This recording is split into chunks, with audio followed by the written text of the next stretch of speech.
Good evening. There we go. It is great to be here with you tonight in the air conditioner. It's hot outside. I don't know if y'all knew that, but it is hot. And almost everybody I've talked to tonight, all I talk about is how hot it is. And it's really because my air conditioner isn't the coolest thing in the world. And so when I drive around, it's hot. You can ask Hayden. He rode around with me a little bit today. But it is hot outside. Has your life ever been flipped upside down? I don't know if that's by an addiction, by divorce, or maybe more literally by a roller coaster flipped upside down. There was this one time when I was younger, when I was in middle school, elementary school, I was in 5th grade, and we had playtime out on the playground. And I decided, no one was around, and you can imagine in 5th grade, you know, I'm 21 now, but in 5th grade, you can imagine how short I was. But in 5th grade, I made this great idea. I had this great idea. No one was paying attention to me, so I was going to go over to these little bars. There were 2 bars, and they went kind of like that, and they were side by side. You know, you can jump up on them like that, kind of like a gymnast. Well, you can see where this is going. 5th grade Alex decided that he's going to go on these little monkey bar things, but they weren't really monkey bars, they were more like gymnast things. And so I was going to jump on these gymnast things and flip. Okay, this was a great idea. And I was going to show off to the people who weren't looking at me, and they were going to look at me, and I was going to look cool because I just did this cool flip thing. And next thing I knew, I landed right on my neck. Right on my neck. And once again, nobody was over there. Nobody was looking at me. And of course, I didn't want anybody to look at me this time. Well, I started to black out. I was about to pass out because of the way where I hit my neck at, I guess. I don't know what was going on. Well, to me, it was a good idea to jump up and run towards a water fountain. And so I jumped up, took off to a water fountain, and needless to say, nothing was wrong with me. I went to the doctor. My chest, I coughed for a long time, but to me, this really flipped my life upside down for a 5th grader kid. And for weeks, I coughed. For weeks, I hurt. My chest hurt when I coughed. I laughed. My chest hurt. And my life was flipped upside down by this small thing. But for some of us, it's much bigger things that flip our lives upside down. Go to Acts chapter 17. We're going to read verses 1 through 8. Acts chapter 17, verses 1 through 8. And when they had passed through Amphipolis,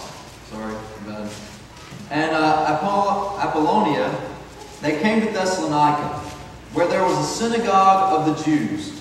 And Paul went in, as was the custom, and on 3 Sabbath days he reasoned with them from the Scriptures, explaining and proving that it was necessary for the Christ to suffer and to raise from the dead, and saying, "This Jesus, whom I proclaim to you, is Christ."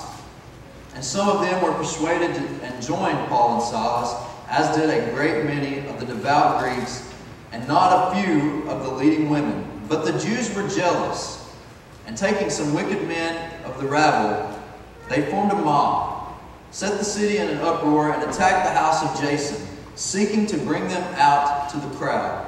And when they could not find them, they dragged Jason, some of the brothers, before the city authorities, shouting, "These men who have turned the world upside down have come here also." And Jason had received them. And they are all acting against the decrees of Caesar, saying that there is another king, Jesus. And the people and the city authorities were disturbed when they heard these things. And when they had taken money as security from Jason and the rest, they let them go. So we've got Paul and some of the other apostles going throughout the land, teaching the gospel. And they were out to get them. The Jews were upset. And you can imagine they were probably upset because the apostles were probably teaching the truth. This Jesus whom you crucified. And they probably felt lots of guilt. And out of that guilt, there was jealousy. And they wanted to do to them what they did to Jesus because they were upset. So they're looking for them. But instead, they find Jason. And so they bring Jason. And in an effort to let out their anger on Jason instead, they take everything. And they kind of let out some of their anger on him. But in the process, they say something that's very important. In verse 6, they say, "These men who have turned the world upside down have come here also." What the apostles were doing was teaching the truth. The apostles were teaching the gospel. And by that gospel, by that truth, they turned the world upside down.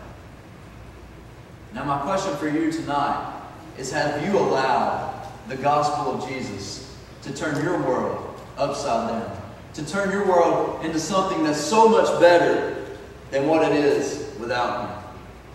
And another question, are you taking that gospel and turning other people's worlds upside down? People whose worlds have been turned upside down by addiction, by divorce, by all these different types of things that have really hurt these people's lives. Have you taken them the gospel and shown them that their lives can be flipped upside down into something that they've never dreamed of?